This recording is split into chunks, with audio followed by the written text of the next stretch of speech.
Step right up. Climb aboard. The caravan is waiting.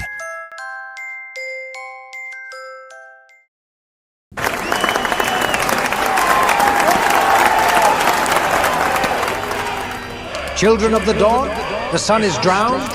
The sun is drowned. Fear is the fever. Fire is the cure. Look upon the bullet's harvest, half man, half howl, stripped of name, stripped of dawn. Stripped of dawn. Water for the hesitant, Water for the For the hesitant? but for the faithless, flame. flame. Moon of blood, drink our terror. Drink Our terror. Dawn inverted, make us pure. Make us pure. By knife and by fire, deliverance. Deliverance. Bring forth the heretic. Tighten the loop. Do not look away. Do not look away. Hear the crows. Count their tongues. We hear. We count. Brand your mouths with silence. Bleach your eyes of pity. Silence. No pity. No pity. Say it with me. The bullet bites those who conspire. The bullet baits those who conspire. Say it again. The bullet bites those who conspire. Sever the names. Sever the names. Cauterize the doubt. Cauterize the doubt. Moon of blood, receive our breath. Receive our breath. Root one crowns the carrion host. Crown us. Let the bullet enter in. Let the bullet enter in. Begin.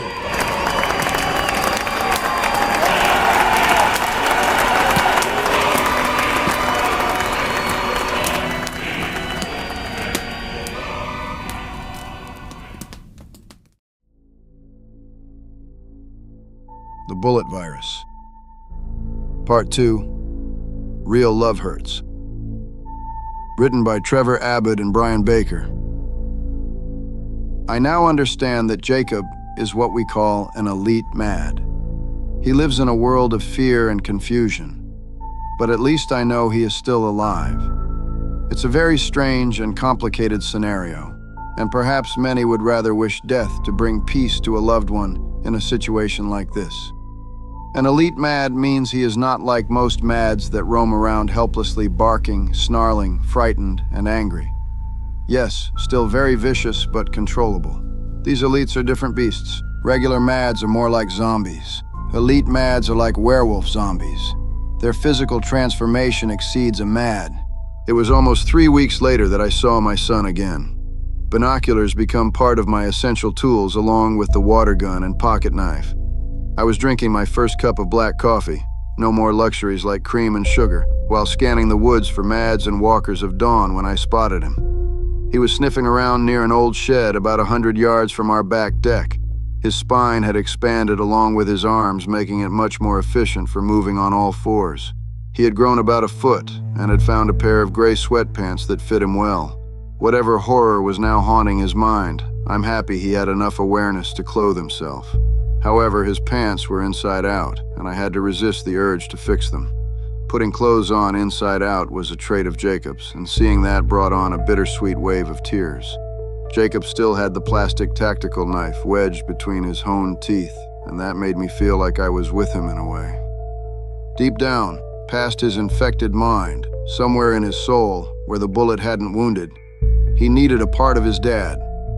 I set traps to catch him, and part of my fatherly side was proud he had outsmarted his old man. A year later, now, Jacob looks nothing like my little swagger. He is more animal than a boy now. I try not to think about his claws, but about the toy knife he carries in his mouth, as if he is carrying a part of me with him.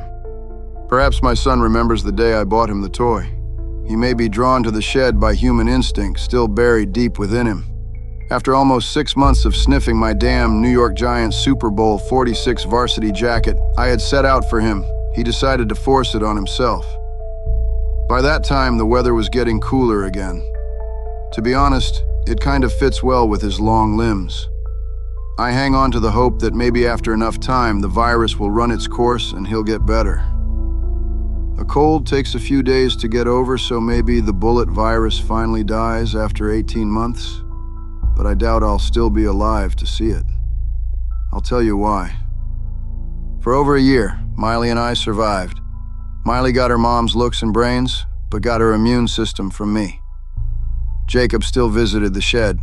By Christmas, he had grown 2 feet taller, and his face was covered with chestnut fur from under his eyes and down his neck. But he had somehow cut his hair, which had been down past his shoulders. Instincts, I assume.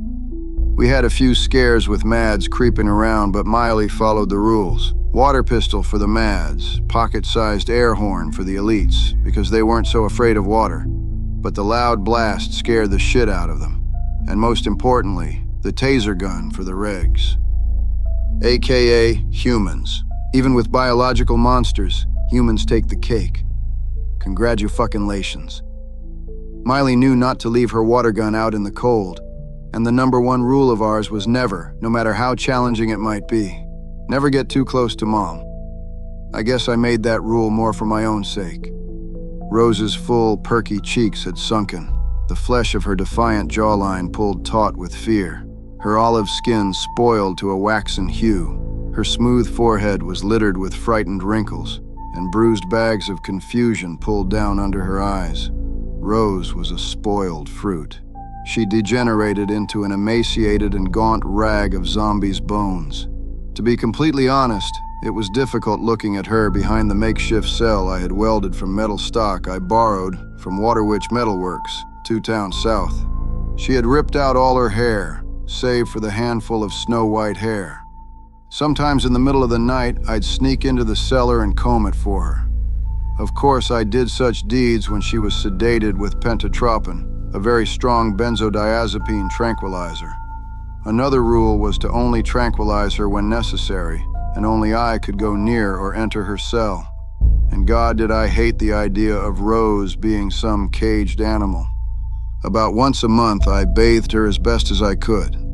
I looked forward to that time and imagined she enjoyed the gentle kiss I placed on her raw, chapped lips. Miley looked forward to picking out a different lipstick shade for me to apply. But I was careful because Mads, even those not considered elite, were very strong and unpredictable. The Walkers of Dawn were our biggest threat.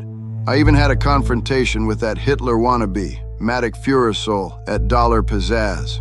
I despise men like that, men who prey on the weak and fearful in times of disaster and otherwise couldn't get a golden retriever to follow them. Matic, the powder-faced cult leader, who despite all the bright makeup and glitter, looked to be in his mid-60s. The man wore a steampunk top hat, missing the cap, and was bejeweled with cogs and gears. God, the phoniness bled off that theatrical cocksucker. His long, thin gray hair was a tangled labyrinth of colorful hair clips and red and gold ribbons. His grimy black Victorian trench coat made him resemble a giant vampire bat.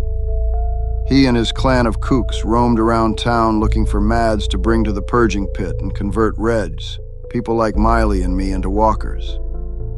They entered our town in their minivans and, proclaiming from a megaphone, rigged on top of Fuhrersol's vintage 1990s Chrysler Town and country gray minivan with wood-paneled doors, the Walkers of Dawn creed. With cleansing rains, the sun is drowned. Here begin the killing days. In mankind's new dusk we kneel, unbound. Eternal night uncovers its gaze. Blood runs sour, fear the drought, gnaw the marrow, purge the doubt. Cast us to the reaping pool, moon of blood, receive our breath. Dawn inverted, black and cruel, rises only over death.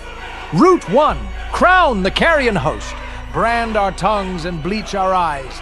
Demons, take our flesh for boast. 7 names and cauterize. We promise deliverance by knife and flame. We offer bone and skin and sin. This is our penance, sung without shame. Let the bullet enter in. I was grabbing some soap, napkins, and coloring books for Miley when I bumped into the Route 1 in the middle of an aisle. I was surprised he allowed himself to be separate from his lunatic lynch mob. I was face to face, staring into the blue lens of his bronze steampunk goggles. The goggles had 2-inch spikes protruding from the frames, and attached to the lens were multiple smaller lenses. They made him look like some cyber-mad scientist or a cyber insect. He had a gold cane in one hand and an 18-inch machete in the other. Well, well, well. What do we have here? He took a step back and tossed the cane and machete to the other hand in one motion. Without his gang of loonies nearby, his pretentious charade reeked of cowardliness. I did not say a word. I was too angry and disgusted to speak. This man sent his hounds to my home, looking to see if I was hiding any of those infected. This man would not think twice about capturing my Jacob with his hog catcher and taser and throwing my boy into that damn purging pit. I could picture him on top of some giant hill of burned corpses overlooking his damn death pit with arms raised victoriously and laughing like a fucking goblin. My .44 Remington Magnum was pressed against his deep, cleft chin without hesitation. He must have known I had shot and killed 2 of his minions. Nay, nay, I do say, said Führersoul. I hated the way his crimson lips pinched and puckered. He backed away and raised the machete and cane over his head. I pray the bringing of dawn ignites your soul with fire. His eyes grew wide and Führersoul spun around doing a short, stupid leap and clicked his heels before turning towards the exit. But his circus face reappeared from around the corner. The bullet bites those who conspire. A few moments later, the powdered face was gone, and I thought what a stupid, stupid rhyme.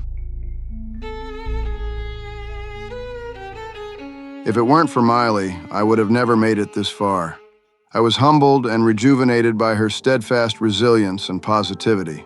I was astounded by my daughter's courage in the face of the bullet.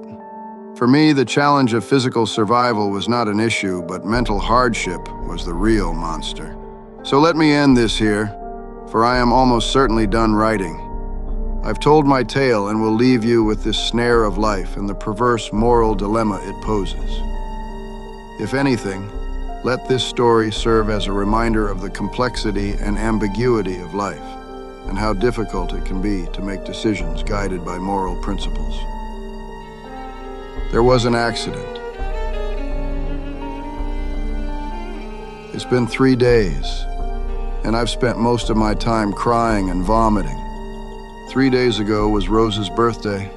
Yeah, happy fucking birthday. 3 days ago, as the sun began to rise, I enjoyed my morning coffee in my Fred Flintstone-shaped mug. I was sitting in my rocking chair on the back porch and observing the tree line with my binoculars. This had become my morning routine before checking on Rose, making breakfast, and waking Miley. It was the first day that promised hope for spring weather. The sun was already stretching its rays, and birds were busy gossiping. I remember putting the binoculars down, standing up, and looking up at the clear sky. Inhaling deeply, I focused on my breath and savored it. The sky and the chattering birds spoke to me of hope. God, was it better than the frequent cawing of the bullying crows? I thought I heard a cry. I brought the binoculars back to my face. Was it Jacob? If it were, I'd run upstairs and wake Miley. She had yet to see her brother during the handful of times he had returned. Miley might be uncomfortable seeing Jacob as a feral zombie, but I know she would still want to see him. When I heard the horrible scream again, it didn't stop. In my stupid, hopeful state, I aimed the binoculars toward the old shed and realized the cries were coming from around the house. Again, I thought of Jacob. Had primal instincts led him to his mother? Why had I never thought of this possibility? As if a cube of cheese was enticing a mouse before its neck got snapped by a trap, my mind was deceived by my wish. The cellar. I tossed the binoculars, I think, and I spiked Fred's face on the wood decking. No, God, please no. Before I write down this final part, I ask that you put yourself in my situation. I am not a doomsayer. I am an advocate for hope. If not, I wouldn't have written this. However, I am aware the bullet will always be here. I cannot fully explain what happened when I walked into the cellar. I heard Miley's last whimper. Her head had been severed while her tiny lips made one last useless plea. But it was clear to me that when the wailing ceased, it was over. And I'm not sure which was worse, seeing my poor baby girl ripped to shreds, literally fucking shreds. Or Rose crouched in the corner of her cell, picking her nose and rambling random words. Luckily for me, she was having a bad hallucination, and all the while that damn gurgling was coming from her throat. In what God-forsaken hell had I been sent to, where a mother could do such a thing to her daughter? Suddenly, I felt my body shaking and freezing, and I barely had the strength to pull the string on the overhead light. I think we all have had that weird sensation when afraid or upset. It's like a physical numbing needle injected into our veins. Well, this was 10 times worse. It sliced down my spine to my groin and thighs. The cellar was dank, but I smelled something else immediately. Miley's blood was splattered from the ceiling to the 3 steps of the cellar, about 15 feet from the makeshift prison cell. Her body was sprawled against the half-open cell door, and her decapitated head had fallen upside down. In the dim light, one lifeless eye stared at me, and the other hung from the optic nerve. Miley's dismembered left arm lay next to the spilled apple juice and bran muffin. The pink construction paper flower was soaked in apple juice and blood. Scattered on the floor were the beads from the broken necklace Miley had made for her mom. The room spun and became hot. With all my strength, I crawled forward, driven to my knees from heartache and crying. A sickening wave of heat hit my face, and something lodged in my throat. There was a feeling of drowning in the dense air. Seeing her mother in such a horrible condition had become increasingly difficult and more challenging for Miley, and she kept mentioning that she wanted to do something special for her mother's birthday. The only thing I did was become increasingly adamant that Miley did not get near her mother. I crawled to the cell door. Miley's purple-footed pajamas were saturated with blood. In my shocked and traumatized state, I thought, maybe I could fix her. I was her father, and it was my job to protect her. When I was just a few feet away, my gaze paused at Miley's feet. They were the only things unharmed. Her feet were so small and cute in those footed pajamas. The first of many memories of Miley hit me. But what finally snapped me out of my painful, dazed state was the stark reality that Miley was now just a memory. I sprang to my feet thinking of wiggling Miley's precious little toes. And this little piggy went wee, wee, wee all the way home. I stomped into Rose's cage, stepping over my mauled daughter. Rage, sadness, and regret boiled in my blood. Rose, who was still picking her nose and gargling spittle, jerked up on her haunches and hissed. As she sniffed the air and growled, her face pointed upwards. She positioned herself like a defensive tackle in a 3-point stance. "You goddamn fucking animal," I screamed, closing the gap between us. Her once heart-shaped lips were now chapped and broken. They stretched in a snarl. Thick foam bubbled from her mouth. The gargling increased and her barking sounded like a revving dirt bike. My newly developed instinct rushed to my right hip, and before Rose could lurch forward, I already had the XP-50 pumped and aimed. I pulled the trigger, splashing her face with cold water. There was once an uncherished time when Rose would have laughed at this, but my Rose was mad and retreated against the cellar wall, swatting at the water. I moved closer, now a yard away from my wife, whose hands were outstretched in front of her, showing claws. In another instinctive motion, the water gun was back in the makeshift holster, and the .44, which lived at my left hip, was in my hand. "How could you?" For my worst. Rose's voice whispered from the back of my mind. "You killed our daughter, Rose." The worst of my worst? I spat at her. "Rose? Rosie, how could you do this to our little girl?" I cried. Even if I'm mad? I raised the gun and pointed it at her. Rose's gargles were small and fretful. Sad? I clicked the hammer back. Her dark and dingy face was speckled with Miley's blood. If I'm not pretty? "Rose, please, please, please. Look at me," I pleaded, but she would not make eye contact with me.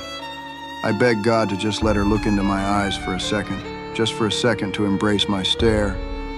But her barbaric blue eyes darted left, right, up, and down. Then her eyes danced. She was lost and savage like a wild animal, incapable of making even a shadow of a social connection. "Rose, look what you did to our little girl. Look what you did, you goddamn fucking animal." You ruined everything. Everything could have been fine. Why? I kicked dust in her face, causing her to swing her hands and bare her yellow teeth. Our little girl. Oh, God. I puked clear stomach acid, having already barfed up anything else. I bent over, hands on my knees, and in the far back corners of my mind, hoping Rose would attack me while my guard was down.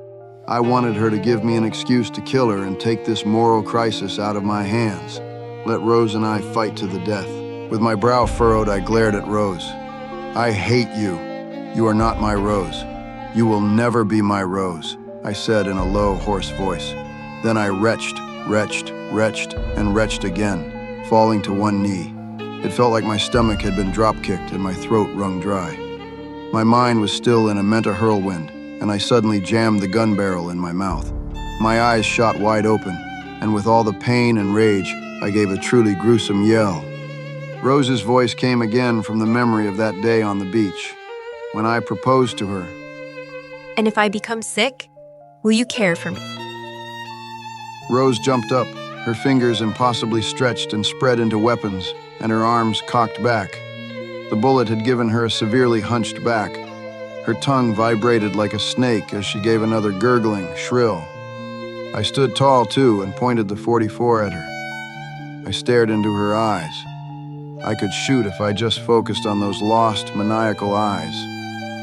Rose, can you hear me? She swung at me, snorting gutturally. The white length of hair was plastered between her eyes with a few loose threads spread over her face like long spider legs. I stared into her eyes, searching for remnants of my wife. I found a stranger intruding. I pulled the trigger. Rose shrieked as gray dust blew up around her from the cement floor. I saw her shrink back, but the sound made her angry. When the dust cleared, I saw her mouth and eyes wide open. Gah! I clicked the hammer back. You killed my daughter! A small sensation of relief came over me. It will all be over soon, I mused. Rose sprang forward and clawed at me, missing by a few feet. I instinctively snatched the XP-50 and sprayed her chest. She writhed and yelped like a rabid animal. But as I holstered the Super Soaker and directed the .44 once more, I could not summon compassion. Memories haunted me then. I thought of Miley in her dinosaur costume trick-or-treating. I remembered Miley teaching me how to hula hoop, sneaking candy into the movie theater inside her cheeseburger pocketbook. I thought of the treehouse we were going to build this summer. I thought of Jacob snuggling up in front of the fireplace the winter before the bullet. How I missed watching Jacob feed the ducks in our pond. I thought of how I would never share a beer with my son now. I thought of how he would spend the rest of his nights alone. Finally, I thought of never growing old with Rose and all the memories we'd never get to make. I thought of all the moments the bullet had taken away from us. I thought of all the pain and sorrow that had been inflicted upon us. I'm going to kill you now, you sick, sick thing. No matter what. Rose, if you're there somewhere, I love you. Our eyes locked. Then I was with my mother on her deathbed. Then my father's voice the night after we buried her. Real love hurts, Lukey. Then, it happened. Behind the dark clouds of Rose's primitive glare, I caught a silver lining of recognition. In a glorious fragment of a second, a shred of a memory swept across her glassy gaze. In that instant, her jowls relaxed and she knew me. A whimper escaped her trembling lips. She loved me and longed so dearly for my help and embrace. I could read it in her desperate and confused eyes. I swear I saw it. A glistening twinkle reflected off her diamond eyes. My hand dropped. Rosie? The savage fire returned to her face. The whimper mutated into grunting like a demon-possessed swine. And my God, was there a part of me that thought Rose still looked beautiful? Love is blind and will kick you where it hurts. I backed away, turning and jumping over my ruined daughter. I locked the cell door and ran back into the house, into the shower. I wept while cold water mixed with tears, along with my sanity, washed down the drain. Hours later, I fought against my lack of courage to get Miley, and I wonder what curse I had been given to witness my wife sniffing the blood from her daughter's fucking severed head. I buried Miley yesterday next to our dog Lulu, under the 20-foot pine tree we decorated for Christmas each year. If I'm still around next Christmas, I'll light up the tree extra special for Miley. Rose has not returned that silver lining gaze, not once. There's a dullness to her diamond eyes. They no longer refract, but absorb light. Will one day I believe it was all in my mind? Perhaps. But for now, I know I saw it and hold on to that. I saw her see my emeralds in her diamonds just like the night I got down on one knee. So, what will I do now? Well, there will always be the bullet, and the bullet comes in many forms. And when it comes to me, I will join Miley somewhere pleasant in the sun and under the shade of a big tree. But for now, I will visit Miley each morning. I will hang on. I will wait for Jacob each month. I will hang on. Maybe one day Rose will return and stay. Maybe one day Jacob will return for good. I will hang on. For now, a cure, a vaccine. One day I pray, and for now I hang on. For now I will take care of Rose even when it hurts, till death and beyond, no matter what. Real love hurts. Thanks for watching. I hope you were scared to death. If your heart's still beating, like and share. And if you dare, subscribe for more delicious horror. We'll be waiting, right here in the dark.